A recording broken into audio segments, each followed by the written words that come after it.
नमस्कार।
मेरे प्यारे भारतवासियों, मेरे को ये गीत, मेरे को ये कहानी बहुत ही हौसला देने वाली साबित हुई, जो आज मैं आपके श्रीनगर कश्मीर से चल चुका हूं और कन्याकुमारी तक जाऊंगा। कोई दिव्य शक्ति है, कोई दिव्य प्रेरणा है जो मुझे यहां तक लाई है। गुस्सा होना भी जरूरी है, काम, क्रोध, लोभ, मोह, अहंकार का होना भी जरूरी है। अगर आपको काम की वासना नहीं है तो संसार कैसे बढ़ेगा? अगर आपको कुदरत से, भगवान से प्यार और मोह नहीं है तो संसार कैसे बढ़ पाएगा? अगर आपको अपने भगवान के ऊपर अहंकार नहीं है, अगर आपके अपने सद्गुरु के ऊपर अहंकार नहीं है, तो तब भी आपका जीवन बेकार है। लोभ, अरे अपने भक्ति का लोभ करो। जो भक्ति करते हो उसका लोभ करो, उसको इकट्ठा करो। मैं आपको उस कथा को ऐसे सुना रहा हूं। एक देश का बादशाह दूसरे देश पर आक्रमण करने जाता है और पहले ये रिवाज होता था, उसको एक इत्तला भेजी जाती थी, दूत के जरिए एक संदेश दिया जाता था कि देखो, आप या तो हमारे अधीन हो जाओ या स्वतंत्र होने के लिए आपको हमारे से युद्ध करना पड़ेगा। इन दो बातों में से एक स्वीकार कर लो। अब जिस बाहुबली ने जिस कमजोर व्यक्ति को, कमजोर बादशाह को इत्तला भेजी थी, वो बहुत पढ़े लिखे, साधु स्वभाव के थे, बहुत ही ईश्वर को मानने वाले थे। उन्होंने आदर सहित उस बाहुबली राजा को अपने महल में बुलाया, उसका स्वागत किया, आओ भगत की। अब वो खाने के लिए मेज पर बैठा तो उसके खाने के सामने थालियों में हीरे, मोती, जवाहरात, सोना, चांदी, नीलम, पन्ना, सभी तरह के आभूषणों से भरे हुए, मोतियों से, मालाओं से जड़े हुए थाल सजे थे। बादशाह हैरान हुआ, मुझे तो भूख लगी है, मेरी भूख इन हीरे वे जवाहरात, सोना चांदी से थोड़ा ना मिटेगी। मेरी भूख तो रोटी, दाल, सब्जी, चावल, दूध, दही से मिटेगी। ले जाओ इसे, उठा लो इसे। मुझे नहीं चाहिए, मुझे तो, मेरे को रोटी चाहिए। अब वो जो कमजोर बादशाह था, वो हाथ जोड़कर उसके सामने खड़ा हो गया, बिल्कुल एक नरम दिल, जैसे एक भगवान के आगे भगत खड़ा होता है, हाथ जोड़कर बोलता है, कृपा निधान, आप अपने दूर देश से यहां इतने सैनिकों के साथ भूखे प्यासे थके हारे किस लिए आए हैं? इसे हीरे मोती सोना चांदी जवाहरातों के लिए ना कि अन्न के लिए। अन्न तो आप अपने देश में भी पैदा कर सकते हैं, आपके देश में भी जमीन है, तो फिर ये इतना खून खराबा क्यों? क्यों? इसी सोने चांदी के लिए?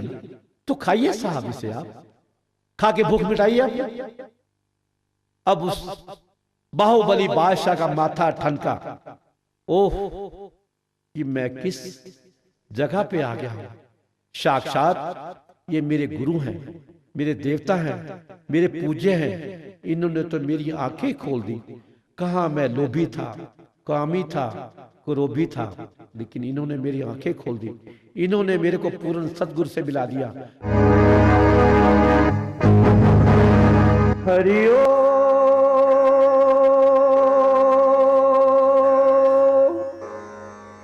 श्री सतगुरु देवाय नमः। पहले करूं मैं मां शक्ति रूप की पूजा, जिसके सिमरन से कृपा से सभी कार्य पूर्ण होते हैं। समस्त सृष्टि की उद्भव स्थिति तथा सहार कारणी भगवती परम कल्याणमयी मां के श्री चरणों में मेरा कोटि कोटि प्रणाम।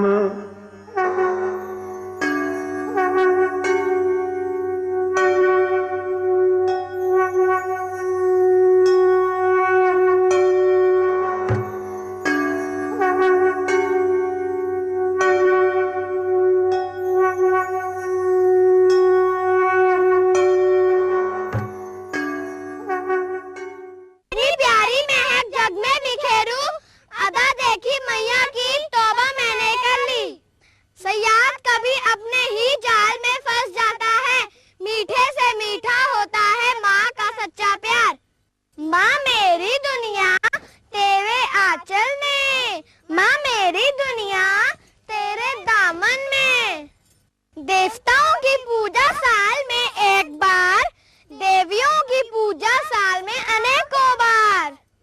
चोला बदलता है, मन नहीं बदलाओ। एक को सजा, दूसरे पर रहम क्यों? ज्वालामुखी में लावा आने पर तबाही मचा देती है ये बेटी। नारी का अपमान जहाँ, शमशान है वहाँ।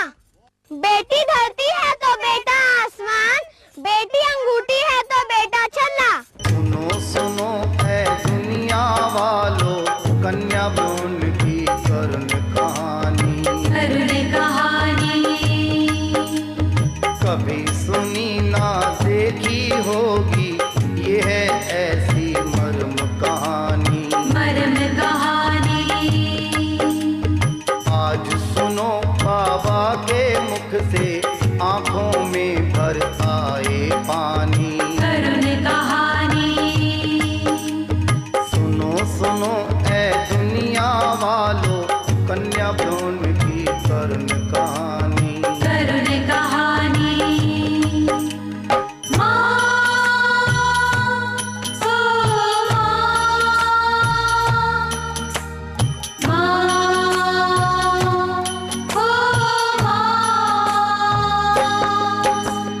पंदरिया की ममता देखो, डाल डाल वो घूमे। मरे हुए बच्चे का मुख भी बार बार वो चूमे।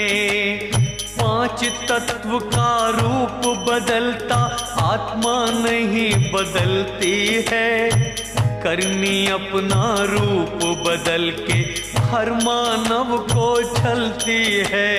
दिन में ऐसा काम न करके रात को नींद न आए। रात को ऐसा काम न करके दिन में मुंह छुपाए। जन्म लिया जग में मैंने, जग हंसा मैं रोया। करनी ऐसी कर चला, मैं हंसा जग रोया। गौधन गज धन बाजी धन, और रतन धन खान। ज्यों आवे संतोष धन, सब धन धूल समान।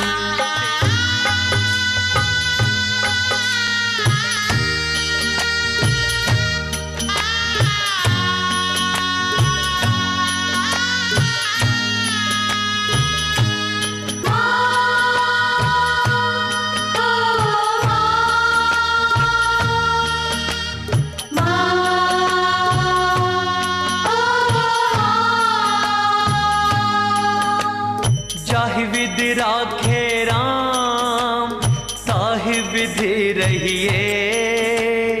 राम राम राम राम राम राम कहिए। माली आवत देख के कलियां करे पुकार, फूल फूल वा चुन लियो काल हमारी बार। राम गयो रावण गयो जाको बहु परिवार, कहे नानक थिर वे रहो नानक नाम आधार।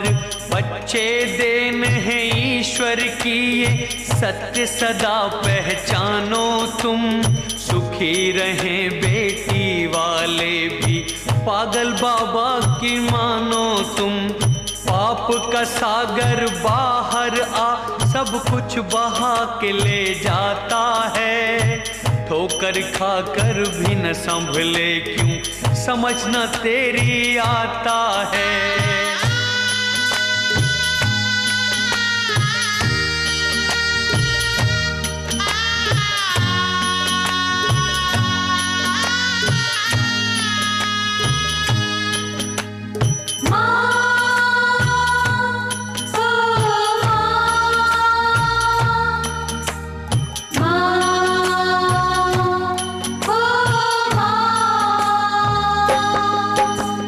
अभिमान करे तू जिस देही का संग न तेरे होगी, पछताएगा पागल बाबा जब चल चल चल होगी। कदम चूमती उसकी सफलता जो संघर्ष है करता, नहीं हारता हिम्मत अपनी जो न किसी से डरता। क्षमा बड़न को चाहिए छोटिन को उत्पात, श्री नारायण क्या घटी जब भृगु ने मारी लात। बेटे का तू मोह न छोड़े बेटी का दिल तोड़ दिया, क्या आई मन में तेरे जो ममता से मुख मोड़ लिया। ईश्वर ही रक्षक है सबका सब उसकी संतान है, रख तू भरोसा उस पर मैया क्यों तू इतनी हैरान है।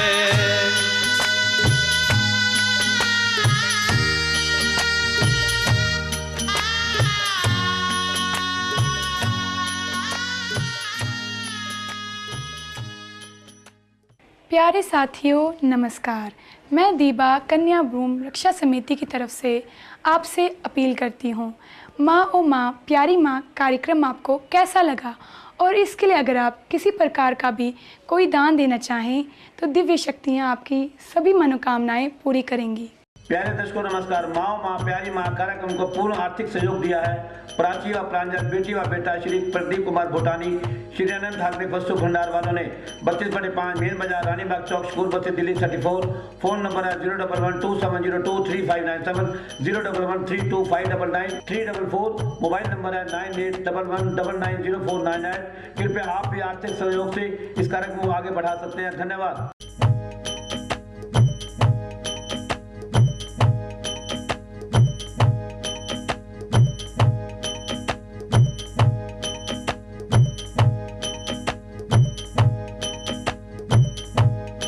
श्रीमद् कथा का फल, श्री राम कथा का फल, धार्मिक अनुजान का फल अवश्य मिलेगा।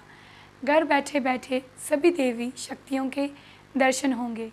मेरी आपसे हाथ जोड़ के विनती है, अधिक से अधिक दान दें। ये दान इनकम टैक्स फ्री होगा।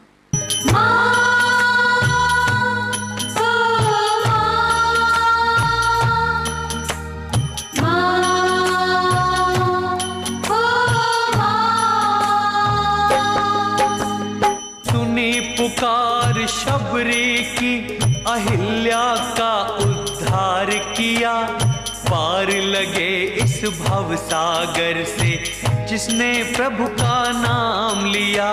सुख दुख इस मानव जीवन के वही देखता आता है। इंसान तो रोता आता है, दोष लगाता जाता है। पशु न तोड़े नियम को वो तो जीवन जीता जाता है। एक मानव है जो परमेश्वर पर ही दोष लगाता है। यह तन है कागज की पुड़िया, बूंद पड़े गल जाएगी। कहे पागल बाबा ओ मैया, बिन कन्यादान पछताएगी। प्रेम की लहरें सागर मन पर लहराती ही रहती है। अत्याचार है महापाप ये गरज गरज कर कहती है।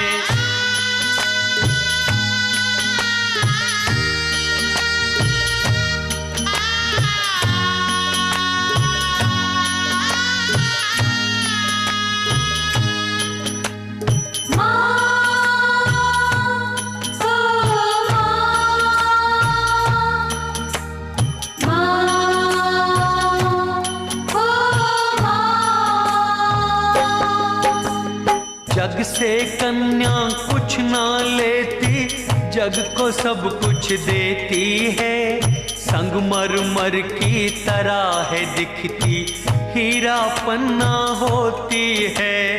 जीवित को ना पानी पूछा, मरे हुए को पूजते हो। प्रायश्चित पाप का निश्चित जानो, क्यों मुझसे तुम पूछते हो। धन खोया तो कुछ ना खोया, सेहत खोई कुछ खोया है। दुष्चरित्र ने कुछ ना पाकर बीज पाप का ही बोया है। बचपन मेरा देख सकीना, तू आगे पछताएगी। जब घेरेगा तुझे बुढ़ापा, याद मेरी तब आएगी। अच्छा माँ अलविदा, इंशाअल्लाह शब्बा खैर। ना रखूंगी तेरे अंगना अपने नन्हे नन्हे पैर।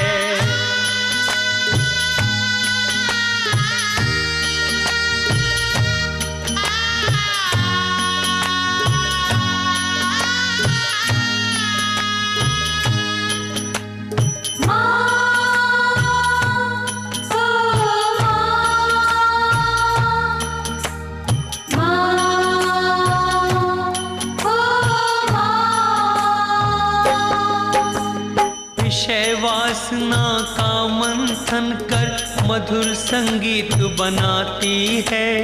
रक्षक बनकर एक दूजे के धर्म व कर्म निभाती है। मुझे बचाओ मेरा कसूर बता दे माँ। अब लागूंगी मासूम बच्ची का तू कसूर बता दे माँ। शादी पर दहेज की चिंता, ससुराल में जल जाने का डर। नारी करे शोषण नारी का, नारी कुतरे नारी के परमेश्वर के बाल रूप को दूध पिलाया गोद में लेकर। मीठी नींद सुलाया रब को हाथों से थपकी दे देकर। एक माँ दिल को पाक साफ रख गोदी में अमृत देती है। एक माँ मन में बुरे विचार रख बच्चों को विष देती है।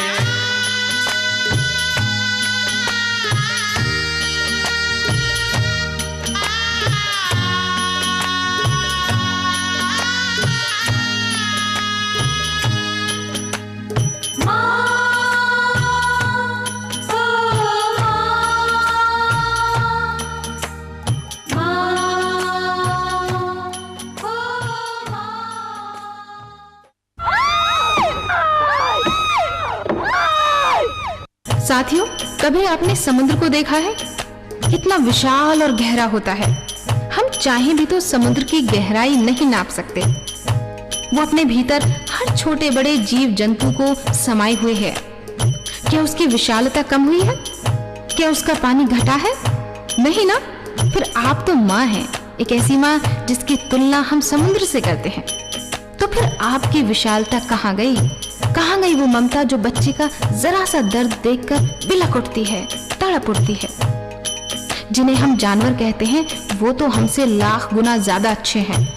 एक छोटा सा उदाहरण देखिए, बंदरिया का अगर बच्चा मर जाए तो वो उसे तब तक अपनी छाती से लगाए घूमती रहती है जब तक वो दोबारा मां न बन जाए। देखिए, जानवर कभी ये देखकर अपने बच्चों को नहीं पालते कि ये नर है या मादा है। फिर आप तो इंसान हैं, क्यों नहीं समझते ये छोटी सी बात? साथियों, अगर हम गहराई से सोचें तो बालिका भ्रूण हत्या के लिए नारी कम पुरुष समाज ज्यादा जिम्मेवार है। इसके कई सामाजिक और आर्थिक कारण हैं। इसके लिए नारी की अशिक्षा और आर्थिक परावलंबन मुख्य रूप से जिम्मेदार है। नहीं तो जहाँ तक माँ का प्रश्न है तो कोई भी माँ अपनी मर्जी से अपनी संतान को नहीं मरवाती।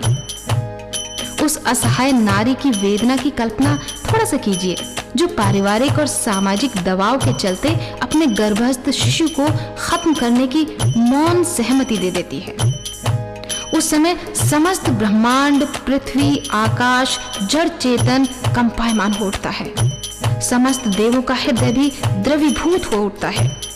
माँ वसुंधरा मानव के इस दुष्कृत्य को देखकर करुण क्रंदन करती है। पर्वतराज हिमालय में भी कंपन होने लगता है।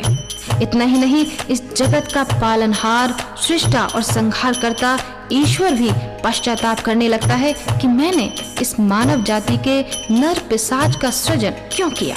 साथियों, त्रेता युग की अगर बात करें तो सीता जी को अग्नि परीक्षा से गुजरना पड़ा, श्री राम को नहीं। अरे भाई, ऐसा क्यों? नारी की ही अग्नि परीक्षा क्यों, पुरुष की क्यों नहीं? देखिए, नारी की रक्षा तो हमारे पक्षियों ने भी की है। सोच में पड़ गए ना? सुनिए, रामायण का जटायु प्रसंग बहुत रोचक है। जब रावण पंचवटी से सीता जी का अपहरण करके ले जा रहा था तो वृद्ध गीधराज जटायु ने उसे देख लिया। गीधराज सुनी आरती बानी, रघुकुल तिलक नारी पहचानी। धावा क्रोधवंत खग कैसे, छूटे पवि पर्वत पर जैसे। रे रे दुष्ट ठाड़किन होई, निर्भय चले सी न जाने मोही। इस तरह एक नारी की रक्षा के लिए गीधराज जटायु रावण पर टूट पड़ा और उसे घायल कर मूर्छित कर दिया और सीता जी को छीन लिया। लेकिन ईश्वर को कुछ और ही मंजूर था। धूर्त रावण ने छोटे छोटे पत्थर अपने रक्त में सान कर जटायु को खिला दिए, जिससे वो उड़ने में असमर्थ हो गया। और फिर काटे सी पंख पड़ा खरा धरने, सुमन राम की अद्भुत करने। साथियों, यहाँ देखने वाली बात यह है कि एक नारी की रक्षा के लिए एक पक्षी ने कितना साहसिक काम किया। आप तो इंसान हैं, फिर ये गर्भ में भ्रूण हत्या क्यों करते हैं? साथियों, दानों में दान है कन्यादान। कहते हैं अगर कन्यादान नहीं किया तो मोक्ष नहीं मिलेगा। आपने सुना भी होगा कि बहुत से लोगों को बेटी नहीं होती, वो किसी गरीब की बेटी का कन्यादान करके अपने आप को धन्य समझते हैं। अब यहाँ सवाल ये उठता है कि जब हमारे इसी समाज में कुछ लोग इतने अच्छे हो सकते हैं तो बाकी के लोग भी तो कुछ सीख सकते हैं इन लोगों से। देखिए, एक माँ की जिंदगी तभी पूर्ण होती है जब उसके आंचल में एक फूल जैसी बेटी खिले। साथियों, उत्तर वैदिक काल की अगर बात करें तो उस काल के बाद विशेष रूप से महाभारत काल से इस भारतीय समाज को मूर्खता और पाखंड ने ऐसा जकड़ा कि आज तक उस मकर जाल से बाहर आने का नाम नहीं है। हर युग में मातृशक्ति का बहुत अपमान हुआ है। अब आप द्रौपदी का ही किस्सा ले लीजिए। महाभारत में युधिष्ठिर को धर्मराज कहा गया है, लेकिन द्रौपदी को जुए में दांव पर लगाना कौन से धर्म की बात है? नारी कोई वस्तु तो है नहीं जो दांव पर लगाई जाए। दूसरी बात यह है कि जब युधिष्ठिर स्वयं अपने आप को जुए में हार गए तो उनका द्रौपदी पर से स्वामित्व स्वतः ही समाप्त हो गया।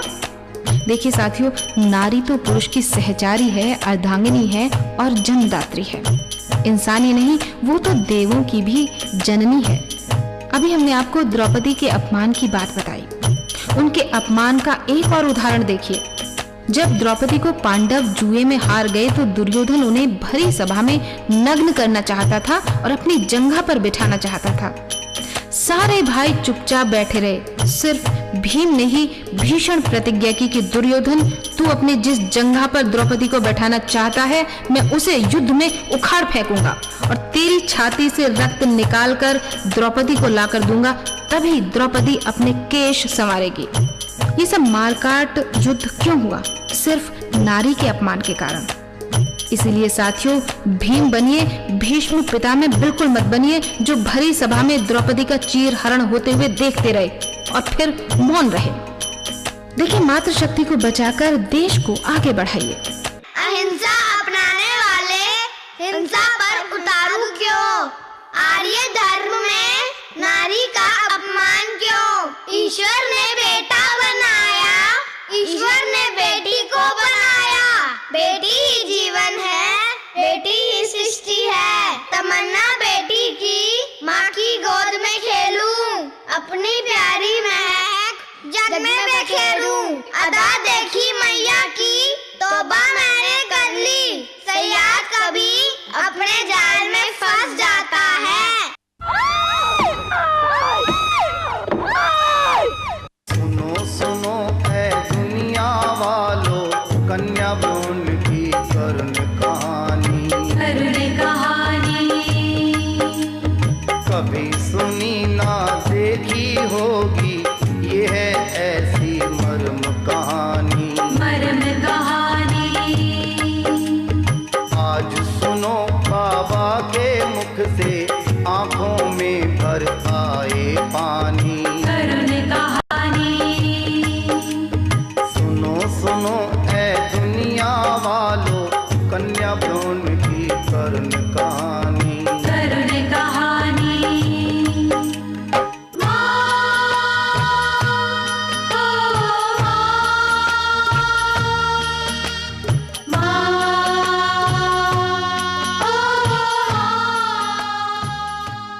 साथियों, आपको हमारा कार्यक्रम कैसा लगा? आपको जैसा भी लगा उसके बारे में हमें तुरंत लिख भेजिए। साथियों, खत लिखने के लिए जल्दी से कागज और कलम उठाइए और लिख डालिए हमारा पता। हमारा पता है हंसराज भूटानी, कन्या भ्रूण रक्षा समिति, 250 श्रीनगर, गली नंबर 4, रानी बाग, शकूर बस्ती, दिल्ली 34।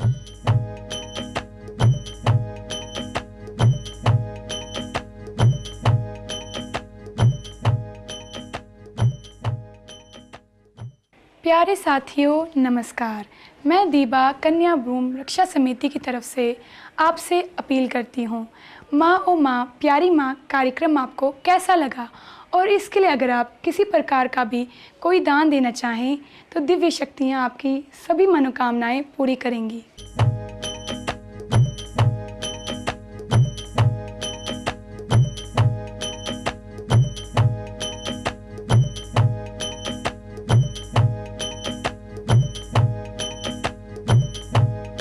श्रीमद् कथा का फल, श्री राम कथा का फल, धार्मिक अनुजान का फल अवश्य मिलेगा। घर बैठे बैठे सभी देवी शक्तियों के दर्शन होंगे। मेरी आपसे हाथ जोड़ के विनती है, अधिक से अधिक दान दें। ये दान इनकम टैक्स फ्री होगा। प्यारे दर्शकों नमस्कार। माँ प्यारी माँ कार्यक्रम को पूर्ण आर्थिक सहयोग दिया है प्राची व प्रांजल, बेटी व बेटा श्री प्रदीप कुमार भूटानी, श्री अनंत ठाकरे वस्तु भंडार वालों ने 32/5 मेन बाजार, रानी बाग चौक, स्कूल बस्ती, दिल्ली 34। फोन नंबर है 01127023597, 011325999 344। मोबाइल नंबर है 9811990498। कृपया आप भी आर्थिक सहयोग से इस कार्यक्रम को आगे बढ़ा सकते हैं। धन्यवाद।